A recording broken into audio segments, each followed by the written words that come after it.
안녕하세요. 제인과 함께하는 복수 채널을 청취하고 계신 여러분께 인사드립니다.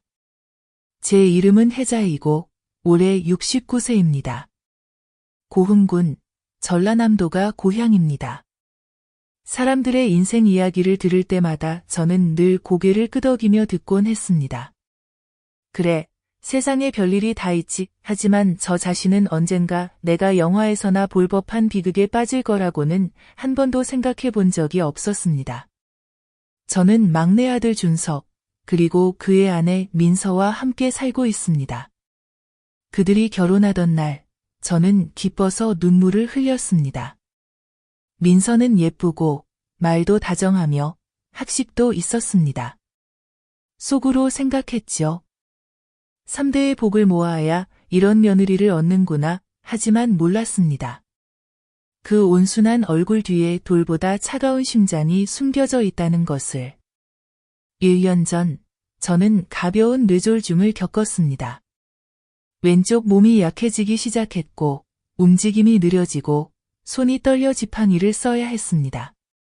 그래도 집안일, 채소 다듬기, 밥 짓기, 손주 돌보기 등 소소한 일은 계속했습니다. 하지만 그때부터 민서의 태도가 완전히 변했습니다. 명령하고 빈정거리고 툭하면 구박하기 시작했죠.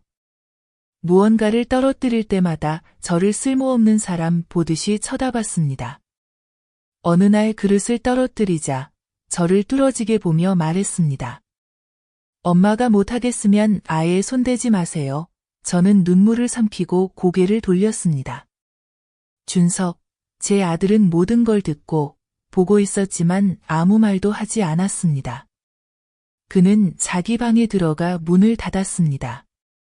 아내와 싸우는 게 두려웠던 거죠. 하지만 그는 몰랐습니다.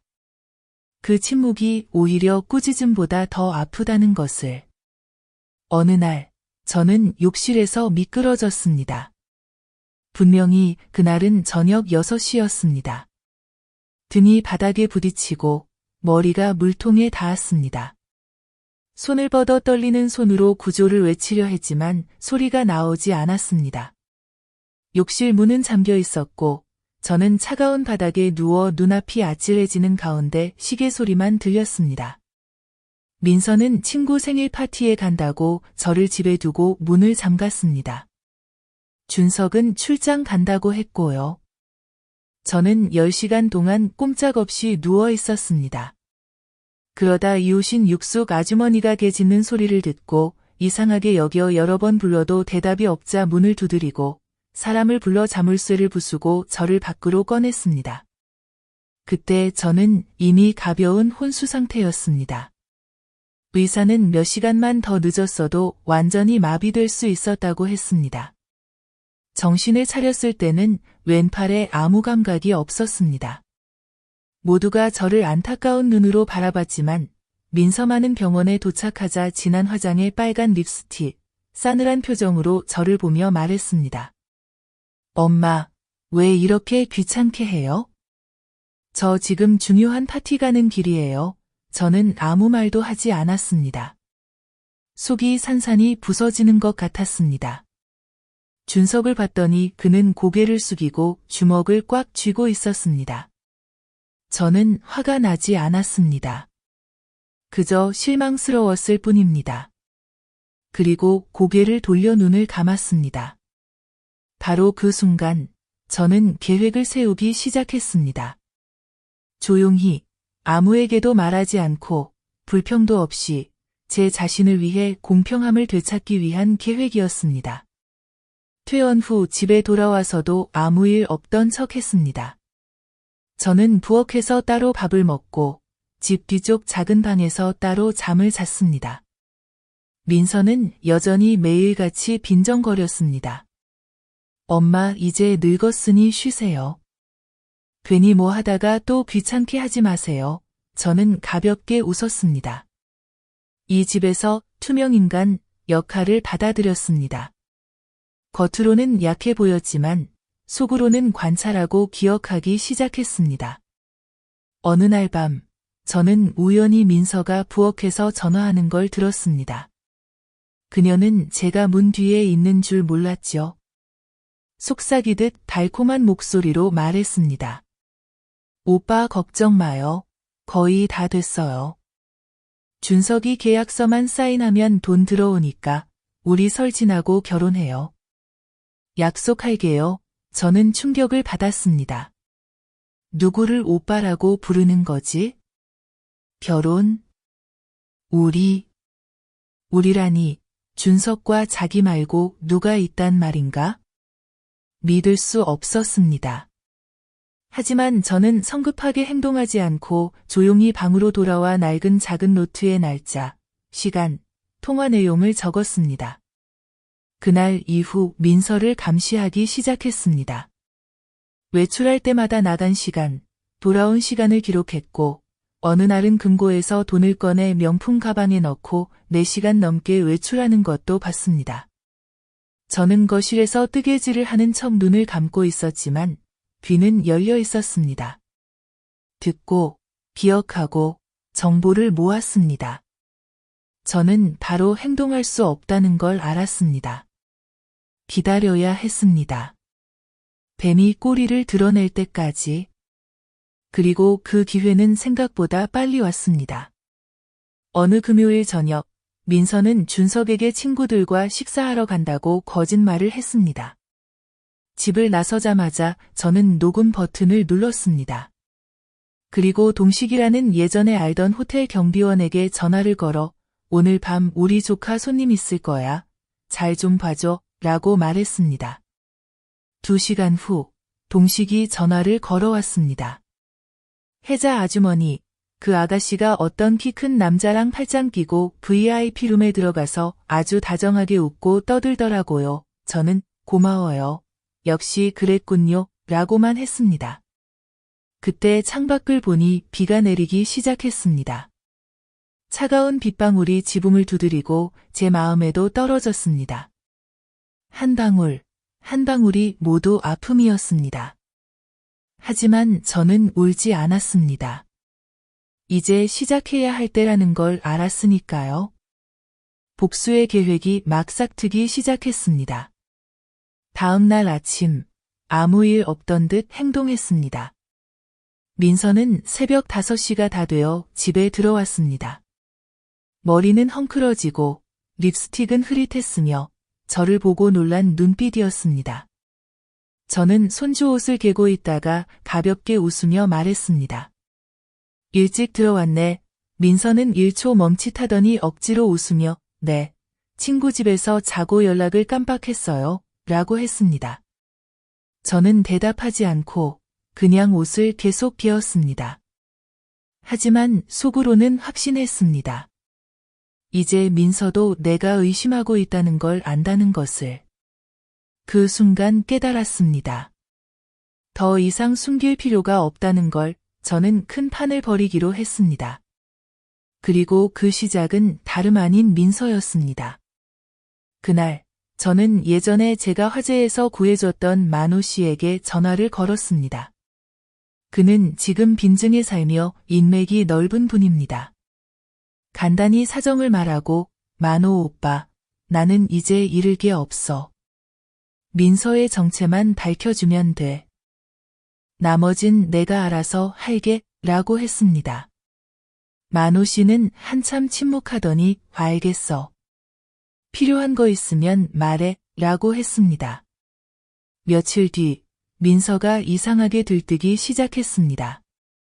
화장을 자주 하고 옷차림도 화려해지고 영어로 통화도 자주 했습니다. 특히 그는 은행에 자주 드나들었다. 어느 날 나는 몰래 그를 따라갔고 집 근처 분식집에서 일하는 서연에게 전기 자전거로 태워달라고 부탁했다. 나는 뒤에 앉아 삿갓을 쓰고 마스크를 낀 채 조심스럽게 관찰했다. 서연이 조용히 말했다. 엄마, 저 사람 동아은행에 가요. 또 키 크고 선글라스 낀 누군가도 만났어요. 나는 고개를 끄덕였다. 좋아, 이제 정체가 드러나기 시작했구나. 그날 오후 나는 집으로 돌아와 옛날 조상님이 남긴 집의 등기증을 찾았다. 서랍을 열었지만 비어 있었고 금고를 열어도 없었다. 심장이 쿵쾅거렸다. 나는 떨리는 손으로 내 이름이 적힌 오래된 등기증 복사본을 찾으러 갔다. 며칠 후 민서는 집에 새로운 서류 한 세트를 가져왔다. 그녀는 준석에게 내밀며 말했다. 오빠, 여기 사인해줘. 내 친구랑 새 회사 협력 계약서야. 엄청 이득이야. 나는 구석에 앉아 똑바로 바라봤다. 준석이 어리둥절해하며 말했다. 무슨 계약이야? 나는 왜 몰라? 민서는 애교 부리듯 말했다. 내가 다 준비했으니까 오빠는 사인만 하면 돼. 나는 목을 가다듬었다. 준서가, 이리 와, 엄마가 할 말 있어. 그가 다가오자 나는 등기증 복사본을 내밀었다. 이 등기증, 엄마가 어디 뒀는지 기억나니?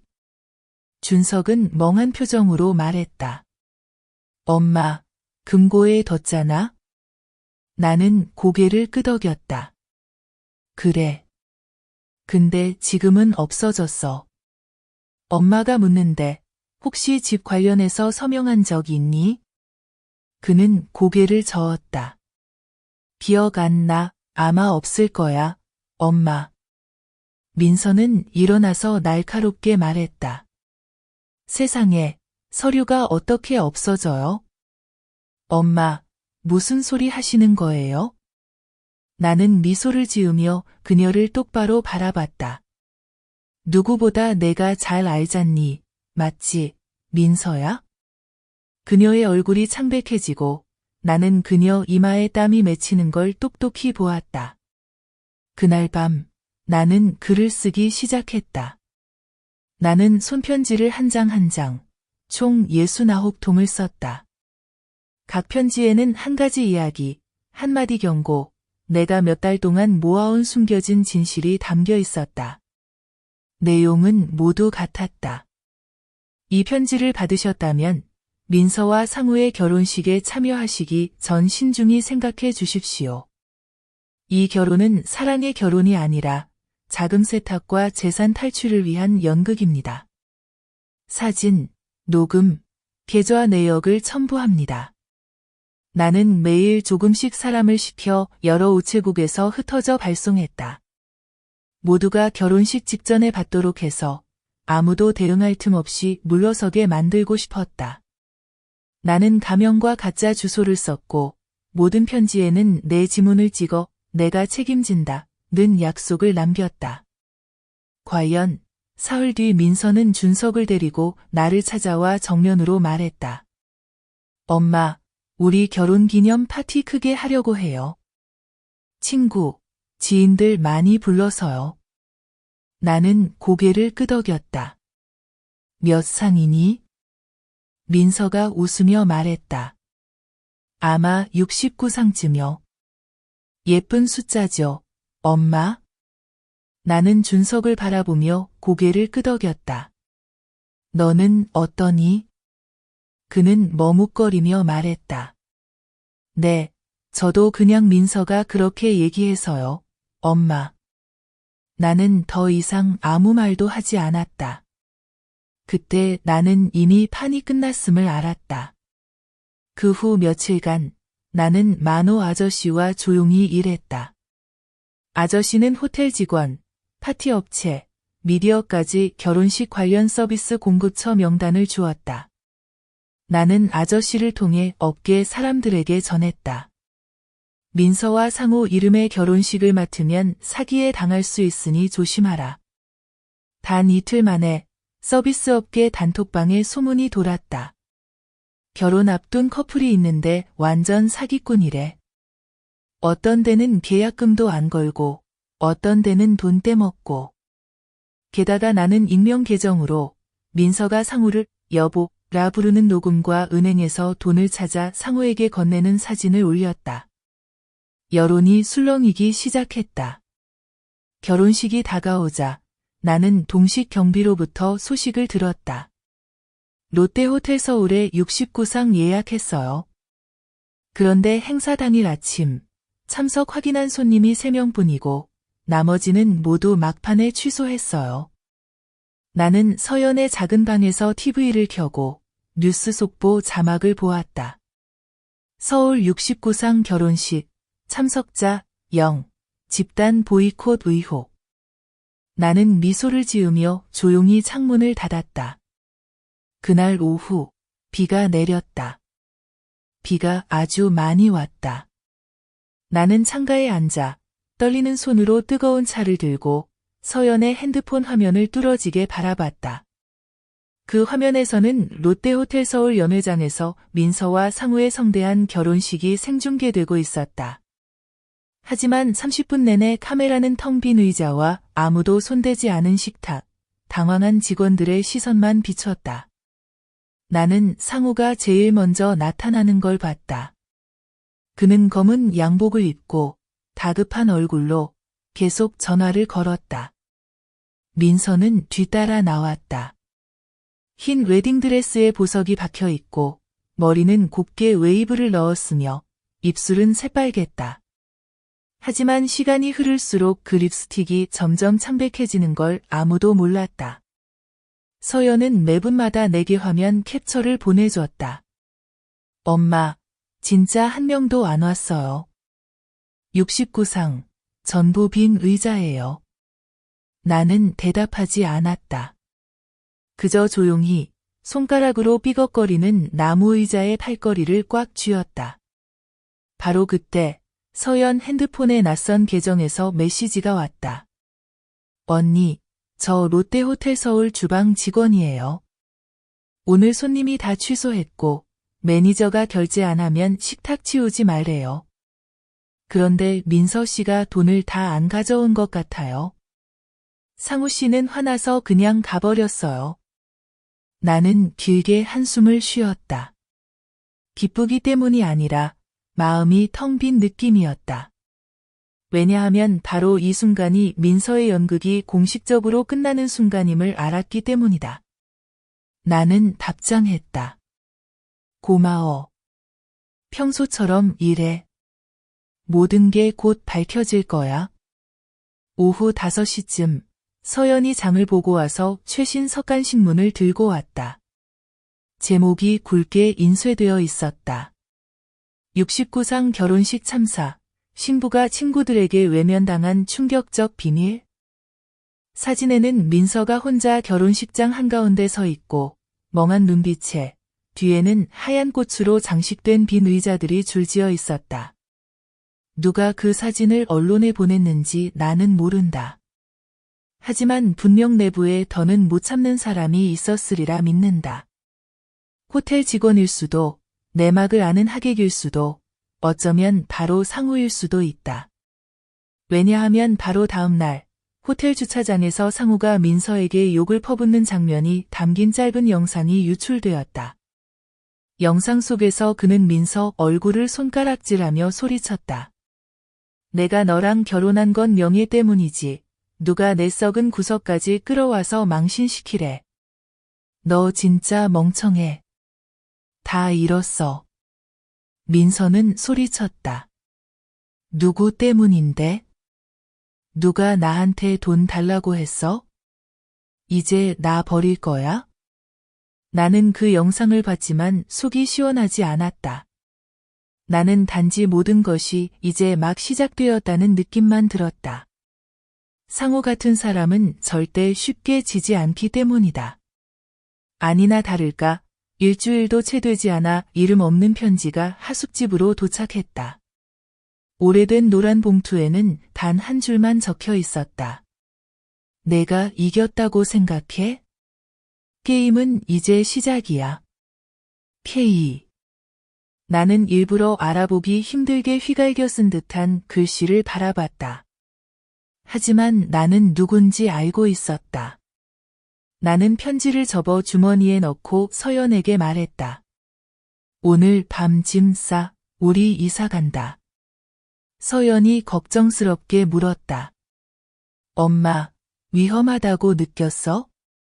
나는 고개를 끄덕였다. 저 사람들은 이제 정정당당하게 할 생각이 없어. 더러운 수를 쓸 거야. 우리가 먼저 움직여야 해. 우리는 버스터미널 근처 골목에 있는 작은 하숙집으로 이사했다. 나는 심카드도 바꾸고 머리도 짧고 단정하게 자르고 은색으로 염색했다. 알아보기 어렵게 하려고. 나는 만호 아저씨에게 전화를 걸었다. 오빠, 상호 좀 감시해줘. 절대 저 사람이 진리 없거든. 만호 아저씨가 바로 답했다. 이미 하고 있어. 여기저기 빚을 지고 있더라. 은행도, 옛 친구들도. 회사 주주들은 다 빠져나갔고 곧 고소할 거라는 소문도 있어. 나는 말했다. 잘 됐어요. 제가 한 가지 선물을 더 준비할게요. 그날 밤 나는 작은 녹음기를 켜고 민서가 상호에게 전화하는 녹음 파일을 다시 들었다. 나 금 팔아서 계약금 마련했어. 엄마는 아무것도 몰라. 나는 그 녹음 파일을 파일로 변환해 이메일에 첨부하여 3군데에 보냈다. 첫째는 신뢰할 만한 인터넷 언론사, 둘째는 내가 아는 변호사, 셋째는 상호의 전 부인, 예전에 사업이 망했을 때 상호에게 무참히 버림받은 사람. 나는 그 여자가 아직도 상호를 증오한다는 걸 알고 있었다. 그리고 증오는 엄청난 힘이 있다. 24시간도 안 돼 그 언론사에서 새로운 기사를 올렸다. 사업가 상호, 69상 차림 신랑, 허위 계약을 통한 자금 세탁 및 결혼 사기 혐의. 바로 아래에는 녹음 파일과 익명의 인물 발언이 첨부되어 있었다. 나는 그 제목을 보며 마음이 한결 가벼워졌다. 서연이 따뜻한 차를 건네며 속삭였다. 엄마, 영화 속 주인공 같아. 근데 엄마는 진짜로 하잖아. 나는 웃었다. 엄마는 쫓겨난 늙은이일 뿐이야. 그래도 머리는 남아있지. 절대 가만두지 않을 거야. 서연이 물었다. 엄마는 언제까지 할 거야? 나는 창밖 밤을 바라보았다. 가로등 불빛이 비에 젖어 흐릿했다. 내가 더 이상 바보가 아닐 때까지. 서연이 웃다가 조용해졌다. 나는 알았다. 내일은 계획의 또 다른 한 걸음이 될 거라는 걸, 그리고 이번엔 피를 흘릴 필요 없다. 진실만 드러나면 된다. 나는 새벽 4시에 일어나 차를 끓이고 내 계획의 중요한 시간표를 다시 적었다. 이제 남들처럼 발로 뛰지는 못하지만 기억력은 남아있다. 내가 살아있는 하루하루는 그들이 한 짓을 하나하나 기억하는 날이다. 결혼식 파탄 일주일 후 만호 아저씨에게서 연락이 왔다. 상호가 한국 파트너 회사에서 재정 사기 의심을 받고 있어. 다시 계약서 검토하자고 했대. 내부에서 이상한 자료를 보낸 사람이 있나 봐. 나는 알고 있었다. 내가 바로 그 사람이었다. 어둠 속의 사람이라는 이름으로 민서와 상호가 만든 위조 서류 전부를 모아 예전에 내 제자였던 하급 사무직원에게 스캔과 진위 확인을 부탁했다. 가짜 계약서 하나가 드러나면 나머지 연결고리도 무너진다. 나는 계약서만 무너뜨리려는 게 아니었다.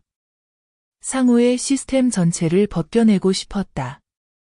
나는 민서의 대학 동창 미경에게 연락했다.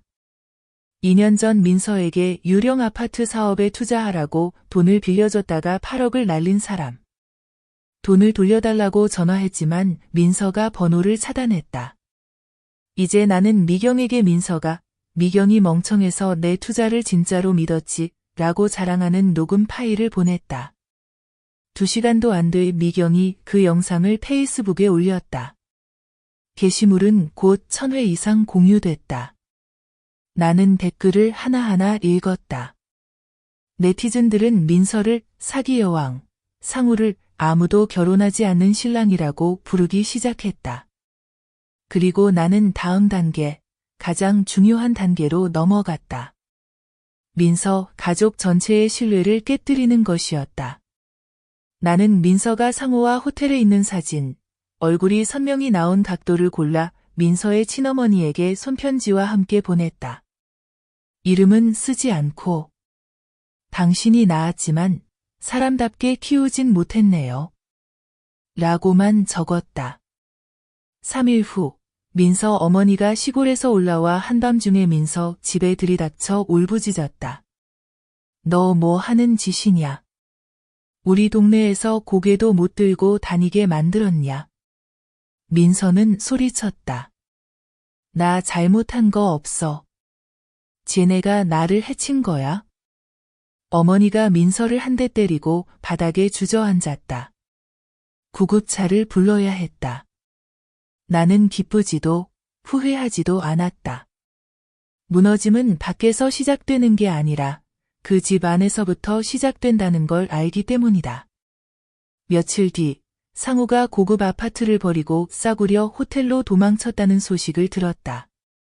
그의 회사는 잠정 중단되고 은행 계좌는 동결됐으며 파트너들은 모든 거래를 거부했다. 서연이 틱톡 영상을 보여줬다. 상우가 야구모자에 마스크를 쓰고 호텔 문을 급히 나서는데 누군가가 찍으며 소리쳤다. 야, 69상 신랑. 손님은 어디 있어? 상우는 고개만 푹 숙이고 아무 말도 하지 못했다. 동시에 나는 변호사에게 민서가 준석에게 강제로 서명시킨 집양도 계약서의 진위 확인을 공증사무소에 요청했다. 결과는 명백했다. 서명이 위조된 것이었다. 나는 그 결과를 조용히 시청 경제수사과에 보냈다. 그리고 준석을 불러 조용한 시장 모퉁이의 작은 카페에서 만났다. 남루한 옷차림의 모자가 조용히 앉아 있었다. 나를 보자마자 준석은 눈물을 글썽였다. 엄마, 미안해. 내가 너무 바보였어. 나는 그저 바라봤다. 책망도 때리기도 하지 않았다. 나는 물었다. 내가 뭘 읽지도 않고 서명했니? 그 아이는 고개를 푹 숙였다. 민서가 말하길 임시 차용증이라며 투자용이라고 인질이라고 했지. 나는 셔츠 주머니에서 위조 서명 확인서 사본을 꺼내 테이블 위에 올려두었다. 이거야. 한번 봐봐. 그 아이는 떨리는 손으로 종이를 집어들었고 눈은 벌겋게 충혈되어 있었다. 나는 말을 이었다. 걔네들은 엄마만 속인 게 아니야. 너도 속였어. 그리고 내가 나서지 않으면 앞으로도 더 많은 사람들을 속일 거야. 준석이 내 손을 잡았다. 십수년 만에 처음이었다. 그 아이의 손은 따뜻하고 떨렸고 내 손은 차가운 돌처럼 식어 있었다. 나는 알았다. 결국 그 아이도 정신을 차렸다는 것을. 하지만 한 번 깨달은 어떤 것은 다시는 되돌릴 수 없다는 것도 알았다. 며칠 후 민서는 병원에 갔다. 그녀의 어머니가 치료받고 있는 곳이었지만 외가 쪽 가족이 들어오지 못하게 막았다. 어머니는 병상에서 소리쳤다. 나는 너 같은 자식 없다. 민서는 복도 바깥 돌벤치에 주저앉아 미친 듯이 울었다. 그 모습이 누군가에게 찍혀 신문에 실렸다. 파탄난 결혼식의 신부, 가족에게 외면당하고 사회로부터 거부당하다. 나는 그 기사를 읽고 조용히 신문을 덮었다. 통쾌하지 않았다. 단지 아직 해야 할 일이 많다는 생각뿐이었다. 왜냐하면 민서와 상우는 멈출 생각이 없었고 나 역시 마찬가지였다. 사흘 뒤 서연이가 병원에서 돌아왔다.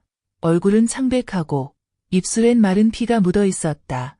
손에 붕대를 감고 셔츠 등에는 긴 찢어진 자국이 있었다. 나는 충격에 휩싸인 채 그 아이가 방으로 들어오는 모습을 바라보았다.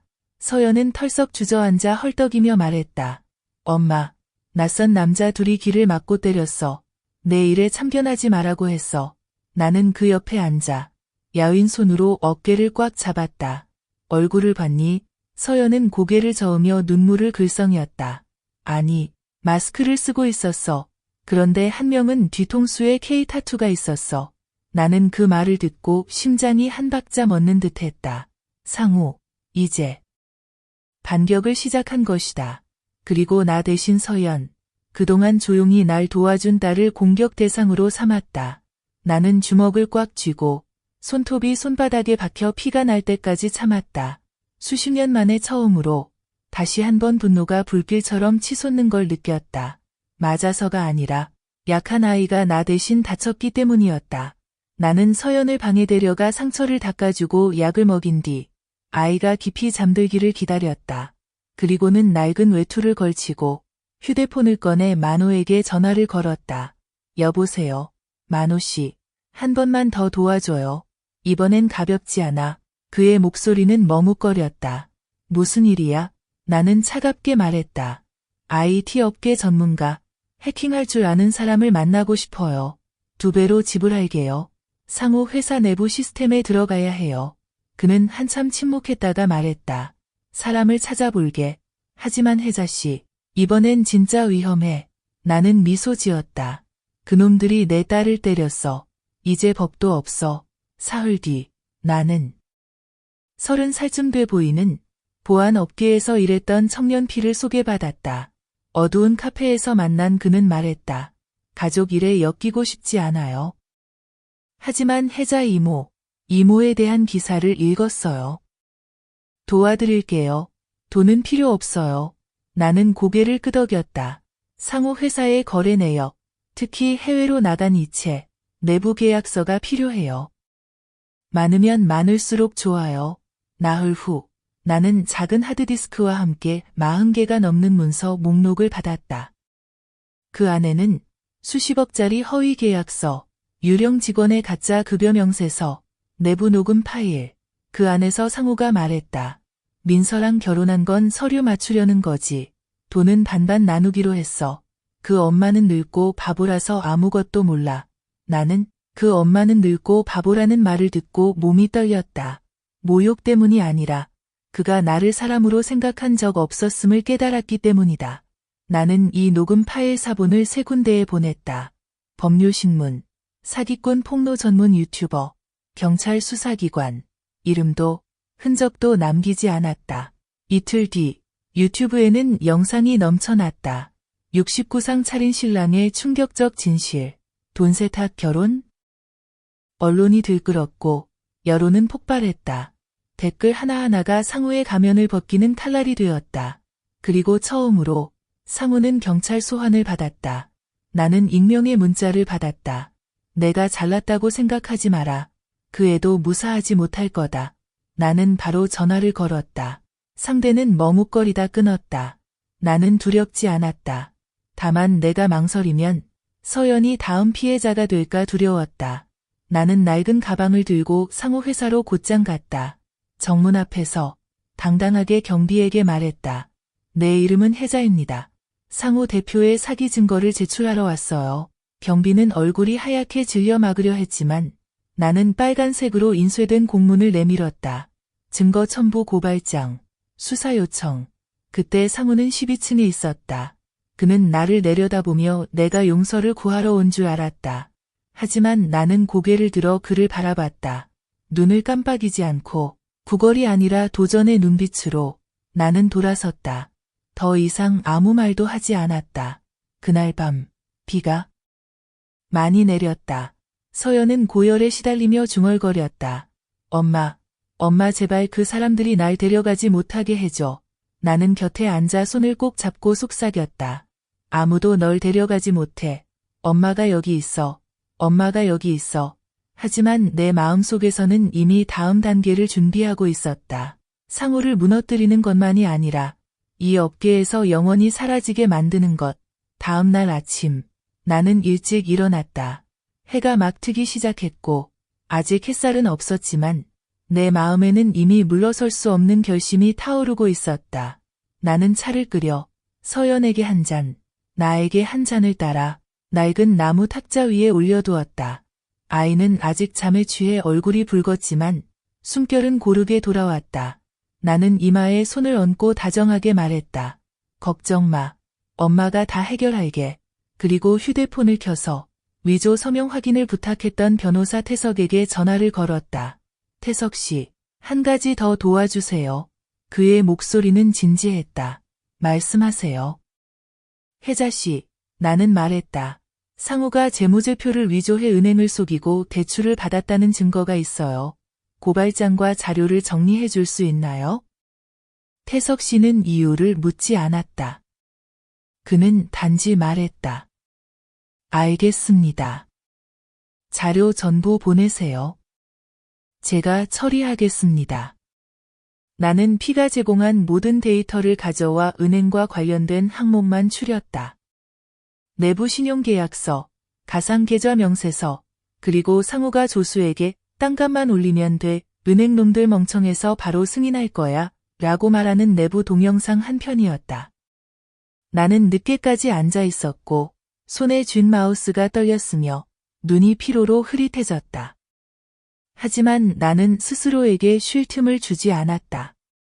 나는 반드시 가장 민감한 곳, 바로 금융에 강하게 한 방을 날려야 했다.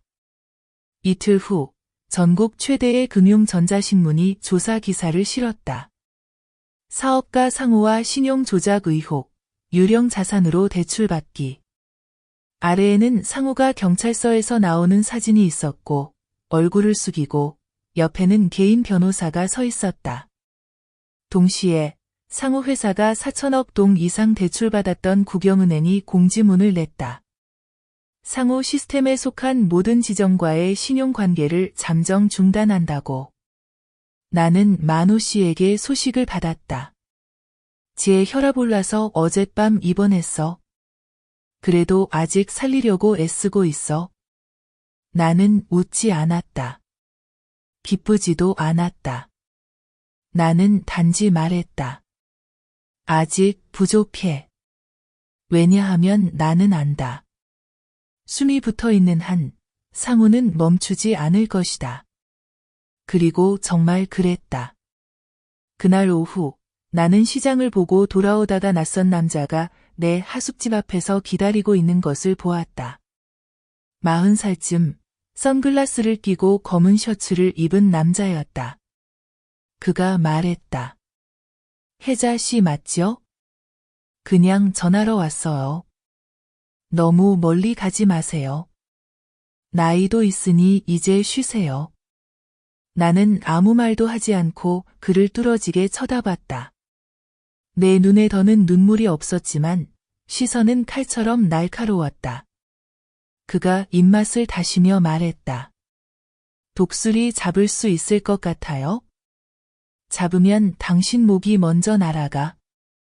나는 미소 지었다. 고마워요. 하지만 독수리도 털 빠지면 젖은 닭이나 마찬가지죠.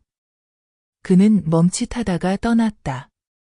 그리고 나는 내가 바로 적을 제대로 자극했다는 걸 알았다. 그날 밤 나는 서연에게 말했다. 만약 엄마한테 무슨 일 생기면 만호 아저씨한테 전화해. 아무한테도 말하지 마, 알았지? 서연은 일어나서 내 손을 잡았다. 아니, 나 이제 엄마 혼자 어디도 안 보내. 나는 고개를 끄덕이며 목이 메었다. 핏줄도 아니지만 생사를 함께하는 아이. 내가 낳은 자식은 오히려 등을 돌렸다. 나는 이제 끝내야 한다는 걸 알았다. 그날 밤 나는 피와 옛날 단골 카페에서 만나기로 했다. 나는 상우의 가족과 자신도 모르게 이용당한 사람들 명의로 된 자회사 목록이 담긴 서류 뭉치를 주었다. 내가 2가지를 해줬으면 해. 첫째, 이 자회사들에서 나오는 자금 흐름을 추적해줘. 둘째, 만약 익명 부동산이 있다면 중간 명의자를 추적해줘. 상우는 자기 이름으로 돈을 두지 않을 거야. 피는 고개를 끄덕였다. 최선을 다할게요. 사흘 후 피가 나를 불러냈다. 그는 나에게 도표를 내밀었다. 여기 보세요. 모 회사에서 내게 자회사가 한 일본에 사는 회계 직원 소라라는 사람 계좌로 돈을 꾸준히 보내요. 이 사람이 최근 판티엣에서 개인 명의로 부동산 3채를 샀는데 실제 사용자는 상우예요. 나는 모든 자료를 사진으로 찍어 태석 변호사에게 바로 보냈다. 태석 씨는 답장을 보냈다. 이제 충분합니다. 전부시 제로3에 올리겠습니다. 나는 안다.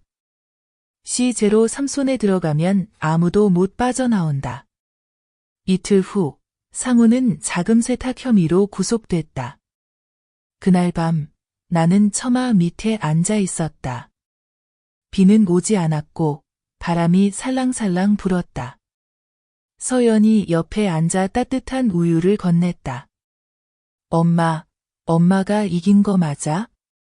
나는 멀리 바라보며 조용히 대답했다. 아니, 아직 절반만 끝난 거야. 아직 처리하지 않은 사람이 남아있기 때문이다. 민서. 나는 민서가 대가를 치르게 하려면 언론이나 여론에만 의존할 수 없다는 걸 안다. 법의 힘이 필요했고 완전히 무너져 다시는 일어설 수 없게 해야 했다. 나는 예전 일부터 시작했다. 그 아이가 내 아들 준석을 꼬드겨서 내 등 뒤에서 땅 문서를 넘기게 했던 그 땅. 나는 그때 민서가 뻔뻔하게 했던 말을 떠올렸다. 서류 좀 넘기는 건데 엄마 너무 까다롭게 굴지 마. 나는 사본을 뒤져서 그 땅 양도 서류를 인증했던 공증사무소에 이의 신청을 냈다. 가짜 서명 감정 결과도 첨부했다. 모든 것을 내 실명으로 했다. 숨을 필요 없었다. 나는 이미 69세다. 이 나이까지 살면서 지켜야 할 것은 단 하나, 명예다. 공증사무소에서 답장이 왔다. 그 서류는 이미 특별검사 대상에 올랐고 그 달에 민서 명의로 위조가 2건 더 적발됐다고 했다. 나는 냉소적으로 웃었다. 나만 속인 게 아니라 다른 사람에게도 같은 짓을 반복했다니. 나는 만호 씨에게 전화했다. 근처 땅 주인에게 민서가 산 땅 서류가 지금 조사 중이니 만약 서명하면 다 잃을 수 있다고 전해줘요. 만호 씨가 30분 뒤에 다시 전화했다. 땅 주인이 철회했어요. 이제 민서 못 믿겠대요. 동시에 나는 민서에 대한 고발장을 경제범죄수사과에 공식적으로 제출했다. 태석 변호사의 자료도 첨부했다. 나는 결혼을 목표로 하지 않았다. 나는 금융, 가장 아픈 곳을 노렸다. 일주일도 안 될 민서는 조사를 받으러 불려갔다. 나는 자세한 내용을 들을 필요도 없었다. 그날 민서가 경찰서에서 나오는 모습을 봤기 때문이다. 눈밑이 시커멓고 얼굴은 창백하며 손에 든 가방이 떨리고 있었다. 근처 오토바이 기사 아저씨가 찍어서 나에게 보내며 말했다. 이 언니, 업보가 온 것 같아요, 할머니. 나는 답장했다. 업보는 저절로 오는 게 아니란다. 누군가 길을 닦아줘야 오지. 그날 이후 민서는 집에만 있고 어디도 가지 않았다. 나는 그 아파트 근처에 사는 지인에게 부탁해 상황을 지켜봐 달라고 했다. 매일 그 사람은 한 문장씩 나에게 보냈다. 아직 집에서 안 나왔어요. 하루 종일 방에만 있어요. 빚쟁이가 찾아왔는데 문도 못 열고 있어요. 어느 날 민서 집에 낯선 남자가 찾아왔다. 거칠고 문신이 있는 남자였다. 그는 문 앞에서 크게 소리쳤다. 민서, 내 돈 내놔. 아니면 내 야한 사진 인터넷에 올릴 거야. 저는 듣고 소름이 돋았습니다. 알고 보니 그녀는 사회의 사람들에게까지 돈을 빌렸더군요. 이자가 눈덩이처럼 불어나고 이제 상호의 보호도 없어져 그녀는 인생의 시장 한가운데서 완전히 외로운 먹잇감이 되었습니다. 며칠 후 저는 누군가를 시켜 법원에 또 다른 녹음 파일을 보냈습니다. 민서가 상호와 대화하는 내용이었습니다. 너 나랑 결혼하겠다고 약속했잖아.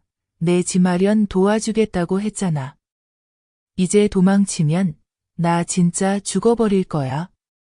저는 법원이 어떻게 처리할지 잘 모르겠지만 제 마음속에는 이미 알고 있었습니다.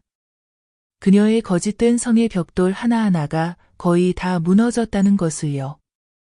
그러던 중 저를 놀라게 하는 일이 벌어졌습니다. 언론이 저를 찾아오기 시작한 겁니다. 20살이 조금 넘었을까 싶은 젊은 기자가 제 방까지 찾아와 점잖게 인사했습니다. 혹시 69상 차린 결혼식이 텅 빈 이유가 바로 어머님 때문인가요? 저는 살짝 웃으며 대답하지 않았습니다. 기자가 이어 말했습니다. 저는 정보를 캐내러 온 게 아닙니다. 어머님이 SNS 최고의 복수의 어머니라고 불리는 걸 어떻게 생각하시는지 여쭤보러 왔어요. 저는 자리에 앉아 차를 따르며 부드럽게 말했습니다. 저는 복수하지 않았어요. 저는 그저 돌려준 것뿐입니다. 기자는 멍하니 있었습니다. 저는 그를 똑바로 바라보며 말을 이었습니다. 사람이 배신당할 때 화가 나서가 아니라 쓰레기처럼 취급받는 게 더 아픈 겁니다. 저는 복수가 필요하지 않았어요. 저는 그저 내 아들이 엄마가 바보가 아니라는 걸 알기만 바랐어요. 다음 날 신문 기사 제목은 이랬습니다. 며느리에게 다 털린 어머니, 기억력과 명예로 반격하다. 댓글 안에는 수천 명이 썼습니다. 혜자 어머님은 전설입니다. 우리 엄마도 며느리한테 천대받았어요. 오래오래 사세요. 어머님은 버림받은 노인들의 자랑입니다. 저는 모두 읽었습니다. 울지 않았지만 마음이 조금 따뜻해졌습니다. 서연이는 댓글 하나하나를 출력해 방벽에 붙였습니다. 서연이가 웃으며 말했습니다. 엄마가 앞으로 몇십 년 더 살 힘을 내시라고요. 저는 서연이 머리를 쓰다듬으며 천천히 말했습니다. 엄마는 아직 할 일이 남았단다. 다 끝나야 쉬지. 서연이는 고개를 끄덕였습니다. 왜냐하면 아직 제가 하지 않은 일이 하나 남았다는 걸 알았기 때문입니다. 바로 마지막 패를 뒤집는 것, 민서가 남편 몰래 숨긴 재산 목록을 밝히는 일이었습니다. 저는 민서의 재산을 추적하기 위해 가장 단순한 방법을 택했습니다. 그녀의 예전 지인을 찾는 것이었습니다. 몇 년 전 준석과 결혼했을 때 민서가 친한 친구가 은행에 다닌다고 자랑했던 게 기억났습니다. 이름은 은지였습니다. 저는 전기회사에 다니는 아는 척하며 결혼 당시 전기계약자 이름을 통해 은지의 집 주소를 알아봐 달라고 부탁했습니다. 사흘 후 정보를 얻었습니다. 은지는 이구에 살고 대형 은행 지점에서 근무하다 신용대출팀으로 옮겼다는 소식이었습니다. 저는 만호 씨에게 전화했습니다. 아직 은행 쪽에 아는 사람 있죠? 이 은지라는 분 좀 접촉해달라고 부탁 좀 해주세요. 민서 재산을 대신 맡아주고 있는 것 같아요. 이틀 후 만호 씨가 메시지를 보내왔습니다. 은지 씨는 연루될까봐 두려워하는 것 같아요. 하지만 친구 부탁으로 다른 명의로 된 예금 계좌 몇 개를 도와준 건 인정했습니다. 고소장이 접수됐다는 소식에 바로 휴가를 냈어요. 저는 즉시 수사기관의 민서와 관련된 제가 몰래 찍어둔 명세서를 근거로 3개의 타인명의 계좌에 대한 확인을 요청하는 진정서를 썼습니다. 일주일 후 변호사 태석 씨에게서 전화가 왔습니다. 좋은 소식입니다. 누님. 그 계좌는 이미 동결됐고 총 12억 원 가까이 3개의 예금 통장에 나눠져 있습니다. 법원이 자금 출처를 조사할 겁니다. 저는 담담하게 고개를 끄덕였습니다. 좋아요. 어디에 숨겨둔 더러운 돈도 언젠가는 드러나게 마련이니까요. 다음 날 신문에는 이렇게 났습니다. 혜자 씨, 수십억 원대 며느리 은닉 재산 발견한 어머니. 제 이름은 상징이 되었습니다. 인터넷에서는 저를 철의 어머니, 가짜 며느리들의 악몽이라 불렀습니다. 하지만 저는 여전히 눅눅한 방에서 남편의 영정 앞에 향을 피우며 속삭였습니다. 여보, 난 아직 그 사람들이 당신을 비웃게 두지 않았어요. 그리고 또 하나의 놀라운 일이 일어났습니다. 준석이가 저를 찾아왔습니다. 이전보다 더 여위고 눈은 움푹 들어가고 수염도 길게 자랐지만 눈빛은 달라져 있었습니다. 도망치지 않았습니다. 그는 무릎을 꿇고 제 허벅지에 얼굴을 묻으며 울먹였습니다. 엄마, 내가 잘못했어요. 다 내가 잘못했어요. 엄마, 용서해 주세요. 저는 그를 안지는 않았지만 머리에 손을 얹고 옛날처럼 부드럽게 쓰다듬었습니다. 일어나라. 엄마는 너를 미워하지 않는다. 엄마는 내가 어리석어서 아플 뿐이다. 준석이는 눈물 속에서 웃었습니다. 알아요. 이제 다 알아요. 민서는 이혼 서류에 사인했어요.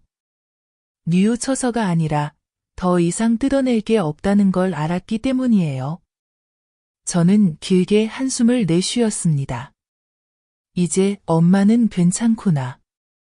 준석이가 어리둥절해 물었습니다. 왜 그렇게 말씀하세요? 저는 그를 바라보며 말했습니다. 엄마가 내 머리를 지켜줬으니까.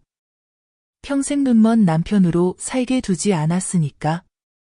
며칠 후 민서는 공식적으로 위조, 자금 세탁, 금융사기 혐의로 기소됐습니다. 그녀는 더 이상 예쁜 원피스나 붉은 립스틱을 바르고 법정에 서지 않았습니다. 낡은 셔츠에 수갑을 차고 초점 없는 눈으로 법정에 섰습니다. 그 모습이 모든 신문에 실렸지만 저는 더 이상 읽지 않았습니다. 이제 그녀의 수치에는 관심이 없었으니까요. 제가 신경 쓴 건 서연이 손에 상처가 아물었고 준석이가 정신을 차렸다는 것뿐이었습니다. 돈은 없지만 명예는 지켰습니다. 어느 날 오후 서연이가 물었습니다.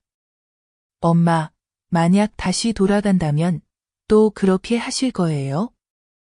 저는 웃었습니다. 그래, 하지만 더 빠르고 더 강하게 할 거야. 그리고 멀리 바라보며 말했습니다. 아기 계속 살아가게 두는 건 결국 내가 공범이 되는 거니까. 그날 밤 저는 예전 모든 걸 기록해둔 낡은 수첩을 꺼냈습니다. 한 줄을 그었습니다. 민서 처리 완료, 상호 차단 완료, 남은 것, 다른 사람들이 나처럼 당하지 않게 돕기. 저는 수첩을 들고 근처 절로 가서 아는 스님을 만났습니다. 저, 무료 법률 자기방어 기술을 가르치는 수업을 열고 싶어요. 어르신들을 위해서요. 스님이 물었습니다. 할 수 있겠어요? 나는 웃었다.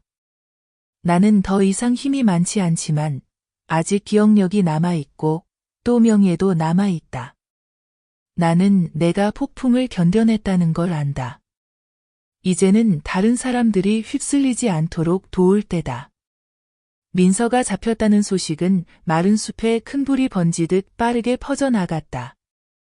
사람들은 수군거리고 떠들썩했지만 누구도 아쉬워하는 기색은 없었다. 심지어 외가족 식구들, 한때 그를 알처럼 아껴주던 이모, 삼촌들도 이제는 조용히 등을 돌렸다. 나는 기쁘지도 통쾌하지도 않았다. 하지만 마음이 한결 가벼워졌다. 나는 방을 정리하고 내 이름이 실린 신문들을 작은 상자에 차곡차곡 넣고 라벨을 붙였다.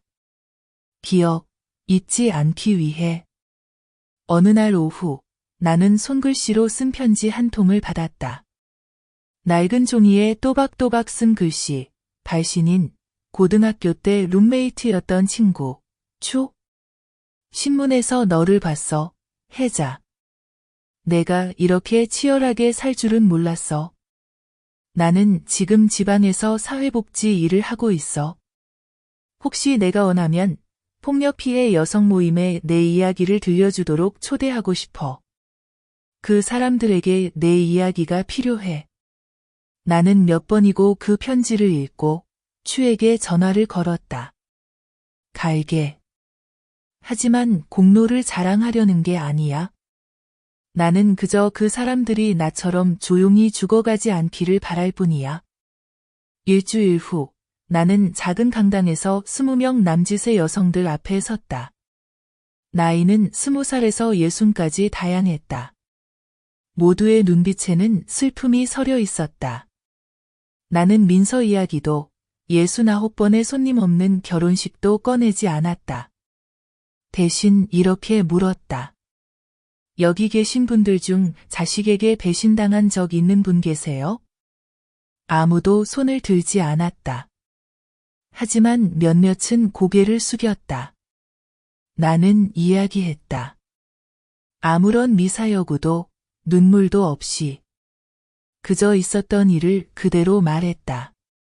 나는 며느리에게 집에서 쫓겨났고 무료 급식으로 끼니를 때우고 절에서 잠을 잤다. 나는 69세 할머니의 모든 기억을 쥐어짜서 그들의 민낯을 드러냈다. 아무도 박수치지 않았다. 하지만 그날 끝나고 세 사람이 나를 안아주었다. 한 사람은 속삭였다. 아주머니, 덕분에 저도 이제 쓸모없는 사람이 아니라는 걸 알았어요. 나는 다시 하숙방으로 돌아왔다. 서연이 옆집 아이에게 글자를 가르치고 있었다. 나는 처마 밑에 앉아 노트를 꺼내 한 줄을 더 썼다. 다시 이야기를 시작한다. 이번에는 복수가 아니라 깨우침을 위해. 그리고 일이 벌어졌다. 어느 날 낯선 남자가 찾아왔다. 70이 넘은 듯 키가 크고 흰머리, 혼자서 자스민 꽃다발을 들고 있었다. 그는 하숙집 문 앞에 서서 조용히 불렀다. 혹시 혜자 씨 맞으신가요? 나는 나가서 자세히 봤지만 알아보지 못했다. 누구세요? 그는 슬픈 미소를 지었다. 저는 상우의 친아버지입니다. 나는 멍하니 섰다. 신문을 봤어요. 영상도 봤고 그 아이가 잘못한 것도 알아요. 하지만 저도 알아요. 그 아이가 10살 때 제가 버리고 떠났다는 걸. 나는 아무 말도 하지 않았다. 그는 꽃다발을 문 앞 나무 의자에 놓으며 말했다. 그 아이를 용서해달라는 게 아닙니다. 그저 한마디만 하고 싶었습니다. 그 아이가 계속 잘못을 저지르지 않게 해주셔서 감사합니다. 그리고 그는 조용히 돌아섰다. 나는 그의 뒷모습이 멀어지는 것을 바라보며 내 마음이 어떤 감정인지 알 수 없었다. 원망도, 분노도 이제 남아있지 않았다. 남은 건 아쉬움뿐. 그날 밤 나는 노트에 한 줄을 더 썼다. 아기는 혼자 태어나지 않는다. 하지만 아무도 멈추지 않으면 평생 남을 해칠 것이다. 다음 날 나는 서연과 함께 시골에 있는 지인을 찾아갔다. 내가 처음 420에 올라왔을 때 도와줬던 분이다. 나는 끝없이 펼쳐진 푸른 논을 바라보며 깊이 숨을 들이쉬었다. 서연이 말했다. 엄마, 여기서 계속 살 거야? 나는 고개를 저었다. 아니, 엄마는 그저 스스로 기억하려고 왔어. 엄마가 아무것도 없이도 다시 일어섰다는 걸. 서연이 웃었다. 이제 엄마는 한 생명의 은인을 가진 거네. 나는 그녀를 바라보며 말했다. 은인이 아니라 함께 살아가는 거야. 함께 짊어지는 거지. 나는 다시 도시로 돌아와 절에서 작은 수업을 계속했다. 그곳에서 나는 이야기를 들려주고 계약서 읽는 법, 가짜 서류를 구별하는 법을 가르쳤다. 한 번에 몇 명 안 오지만 한 번도 빠진 적이 없다. 어느 날 밤 수업이 끝난 뒤 낯선 번호로 전화가 왔다. 여보세요. 혜자 어머니 맞으세요? 응, 누구세요? 네, 저는 미경 아주머니의 딸이에요. 민서에게 수백만 원을 사기당했던 분이요. 혜자 어머니 덕분에 우리 엄마와 저는 더 이상 구걸하지 않아도 돼요. 정말 감사합니다. 나는 가만히 앉아 손이 떨렸다. 기뻐서가 아니라 마침내 깨달았기 때문이다. 내가 그들에게 내린 매질은 나만의 정의를 되찾기 위한 것이 아니라 다른 사람들이 더 이상 참지 않게 하기 위해서였다는 것을. 민서가 잡힌 지 석 달 후, 나는 경찰로부터 조사 결과 통지를 받았다. 민서 명의로 되어 있던 모든 재산이 압수되어 감정과 법적 처리를 기다리고 있었다. 특히 그 아이가 내게서 빼앗아간 집. 준석과 내가 20년 동안 허리띠를 졸라매며 갚아온 그 집은 소유권 재검토 대상이 되었다. 나는 확인서를 들고 손이 떨렸다. 내 눈이 흐릿해진 건 나이가 아니라 벅찬 감정 때문이었다. 나는 내 인생에 다시 그 집에 들어갈 기회가 올 줄은 상상도 못했다. 쫓겨나는 사람이 아니라 집주인으로서 말이다. 서연이 내 팔을 꼭 잡으며 물었다. 엄마, 그 집에 다시 들어가고 싶어? 나는 쓸쓸하게 웃었다. 아니야, 엄마는 그저 내가 알길 바랄 뿐이야. 엄마는 살 집이 필요한 게 아니라 숨 쉴 명예가 필요하단다. 하지만 결국 나는 돌아왔다. 살기 위해서가 아니라 그저 대문 앞에 서서 안을 바라보기 위해. 집은 봉인되어 있었고 길에는 잡초가 무성했다. 이웃들이 지나가며 나를 바라보고 고개를 숙였다. 혜자 씨, 그땐 우리가 몰랐어요. 미안합니다. 나는 조용히 고개를 끄덕였다. 이해합니다. 불을 보지 못하면 누가 불이 났다고 믿겠어요. 그리고 나는 돌아서서 걸어갔다.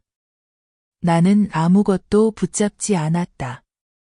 그 집을 나는 기꺼이 지역 정부에 기증하는 신청서를 썼다. 노인들을 위한 커뮤니티 공간으로 쓰이길 바랐다. 사람들은 놀라서 정말 괜찮냐고 물었다. 나는 그저 말했다. 나도 한때 집 없는 노인이었어요. 이제는 아무도 길가에 앉아 식은 밥 한 그릇을 기다리지 않길 바랄 뿐이에요. 그 결정은 세간의 큰 반향을 일으켰다. 신문에는 혜자 씨, 한때 집에서 쫓겨난 어머니, 집 전체를 커뮤니티에 기증. 이라고 실렸다. SNS는 폭발했다. 사람들은 나를 살아있는 전설, 강인함의 상징이라고 불렀다. 나는 내 자신이 아무것도 아니라고 생각했다. 나는 그저 바르게 살고 싶은 한 노파일 뿐이었다. 하지만 모두가 그걸 이해하는 건 아니었다. 어느 저녁 누군가 하숙방 문을 두드렸다. 문을 열자 젊은 여자가 아기를 안고 서 있었다. 수척한 모습이었다. 그녀는 고개를 숙였다. 아주머니, 저는 민서의 사촌동생이에요. 정말 죄송합니다. 나는 의자를 당겨 앉으라고 하고 따뜻한 차를 따라주었다. 그녀가 말했다. 저희 집도 그 애에게 속았어요. 엄마 이름을 빌려 유령 회사를 만들고 도망가 버려서 엄마가 수백만 원의 빚을 떠안게 됐어요. 저희는 땅도 집도 팔아야 했고 엄마는 충격으로 입원하셨어요. 나는 조용히 들었다. 그리고 그녀에게 낡은 수첩을 건넸다. 모두 기록해둬요. 하루하루, 한 사건 한 사건. 기록해서 기억해요. 나중에 누가 잘못했다고 하면 그걸 보여줘요. 그녀는 울었다. 버려진 아이처럼 흐느껴 울었다. 나는 그녀의 어깨를 가볍게 두드렸다. 우린 미워할 필요는 없어. 하지만 반드시 기억해야 해. 그 일 이후 나는 사람들이 찾아와 사연을 털어놓는 사람이 되었다. 매일 밤 나는 희미한 노란 불빛 아래 앉아 찾아온 사람들의 이야기를 하나씩 기록했다. 남편에게 재산을 빼앗긴 아내, 며느리에게 땅을 팔게 된 시어머니, 한때 어머니를 내쫓았으나 이제는 다시 돌아와도 더 이상 만날 수 없는 자식. 나는 모두 썼다. 그리고 한 권의 책으로 묶어 이름을 붙였다. 이름 없는 어머니들. 나는 출판하지도 팔지도 않았다. 내가 만난 한 사람 한 사람에게 선물로 보냈다. 어느 날, 한 방송국에서 초대장을 받았다. 방송에 나와 이야기를 들려달라고 했다. 나는 거절했다. 두려워서가 아니었다. 상징이 되고 싶지 않았기 때문이다. 모두가 알길 바랐다. 나는 그저 수천 명 중 한 명일 뿐. 속았고, 버림받았고, 쓰러졌고, 스스로 일어선 사람일 뿐이라는 것을. 서연이 물었다. 그럼 엄마는 언제까지 하실 거예요? 나는 멀리 바라보며 대답했다.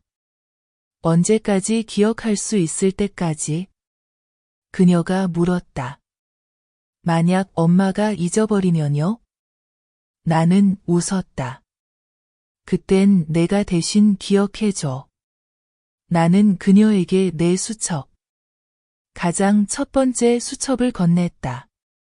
집에서 쫓겨난 순간부터 69상 차례 결혼식이 무너진 날, 상호와 민서를 하나씩 무너뜨린 과정까지 모두 기록된 수첩이다. 이걸 내가 가지고 있어. 내가 더 이상 말하지 못할 땐 내가 대신 말해줘. 그녀는 나를 꼭 안았다. 나는 이제 더 이상 혼자가 아님을 알았다. 몇 달이 흘러 내 삶은 다시 느릿한 리듬으로 돌아왔다. 더 이상 계획에 시달릴 필요도, 그들의 죄의 흔적을 쫓을 필요도 없었다. 하지만 용서해서가 아니다. 나는 안다. 가장 큰 벌은 그들이 스스로 저지른 결과를 직접 보며 살아가야 한다는 것이다. 어느 초봄 아침, 날씨가 쌀쌀했다. 서연이 장을 보고 급히 들어왔다. 엄마, 신문에 상우가 비공개 재판을 받는다고 나왔어요. 무거운 형이 구형됐대요. 나는 고개를 끄덕였다. 놀랍지 않았다. 나는 이미 알고 있었다. 그가 저지른 일은 법만 어긴 게 아니라 도리도 어긴 것임을. 그리고 도리에는 어떤 법정도 관대하지 않다. 그날 밤 나는 낯선 봉투를 받았다. 안에는 이름 없는 손글씨 편지가 있었다. 딱 3줄이었다. 당신이 이겼어요. 하지만 당신은 무엇을 되찾았나요? 나는 모든 걸 잃었지만 적어도 늙고 외롭지는 않아요. 나는 익숙한 듯한 비스듬한 글씨를 바라보았다. 민서였다. 나는 편지를 내려놓았다가 다시 들었다가 결국 반으로 찢어버렸다. 화가 나서가 아니라 나는 그 어떤 것도 그녀에게서 받고 싶지 않았기 때문이다. 쓴 말 한마디조차 나는 그녀에게 증명하려고 이긴 게 아니다. 그들이 내 등을 밟고 하늘로 올라가게 두지 않으려 이긴 것이다. 선고일, 나는 법정에 가지 않았다. 민서가 울거나 상우가 고개를 숙이는 모습을 볼 필요가 없었다. 나는 그저 하숙방 툇마루에 앉아 차를 우려내고 몇 송이 자스민을 넣어 천천히 마셨다. 서연이 휴대폰을 켜고 읽었다. 법원이 상우에게 징역 18년, 민서에게 12년을 선고했대요. 재산은 모두 환수되고 두 사람은 공식적으로 이혼했어요.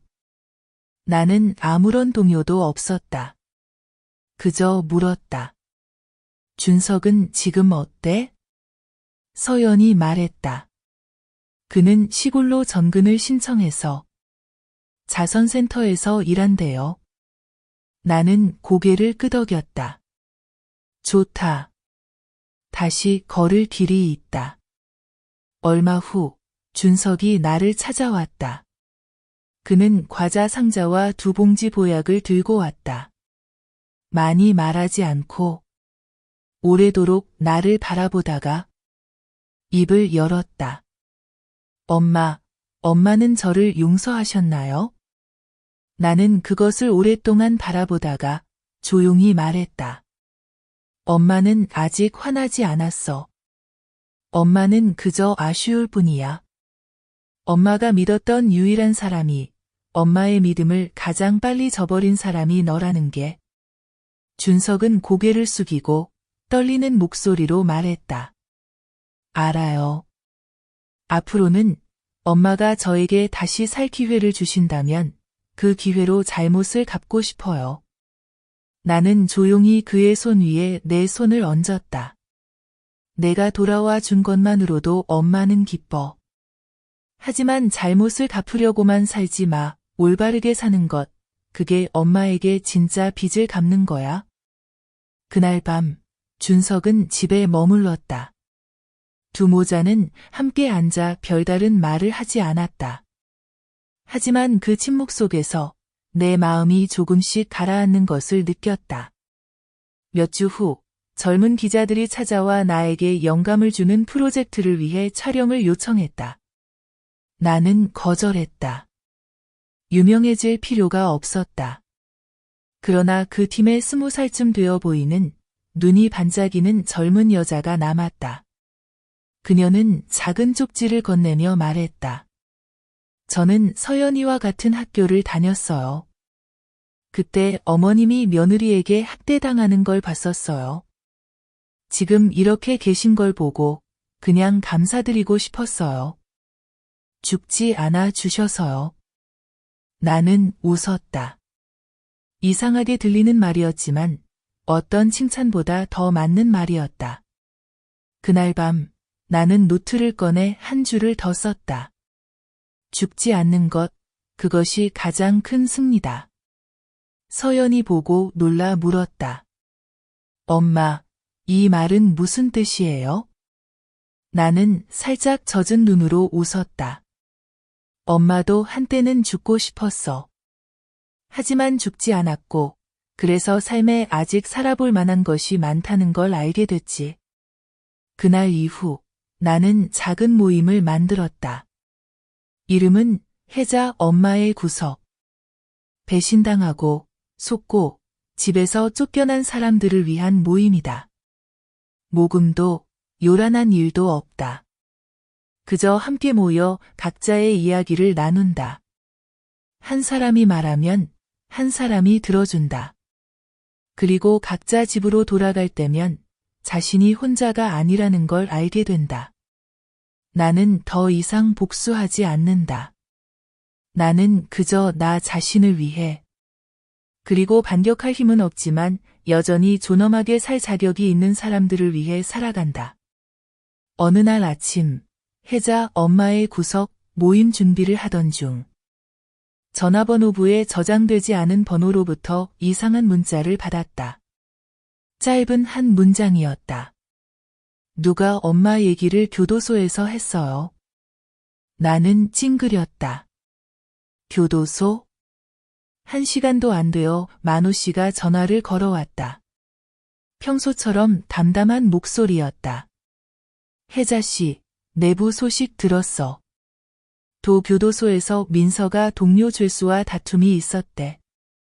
다쳐서 치료 중인데 더 중요한 건 열이 올라서 엄마 이름만 계속 부른다는 거야. 나는 듣고도 슬프지도 기쁘지도 않았다. 그저 말했다. 그래, 그의 인생이 원이라면 나는 시작이자 끝이겠지. 나는 면회 가지 않았다. 내가 나쁜 사람이어서가 아니다. 어떤 일들은 스스로 마주해야 한다는 걸 알기 때문이다. 나를 아프게 한 사람의 피는 눈물이 아닌 조용히 떠나는 것으로도 충분하다. 서연이 걱정했다. 엄마, 혹시 그 사람들이 복수하러 오면 어쩌려고요? 상우도 아직 바깥에 사람들 있는데. 나는 고개를 저으며 더는 떨림 없는 눈빛으로 말했다. 얘야, 내가 오늘 이렇게 버티고 설 수 있게 된 대가는 더는 두려워하지 않는 거야. 나는 마음을 해자 엄마의 구석에 오는 사람들에게 돌렸다. 80이 넘은 할머니가 아들이 이름을 빌려 빚을 지고 도망쳐 3년이나 빚 독촉을 받은 이야기를 떨며 들려주었다. 아기를 막 낳은 젊은 여자는 남편과 시어머니가 진명이를 넘기라며 강요하고 풍수에 맞지 않는다며 내쫓은 사연을 들려주었다.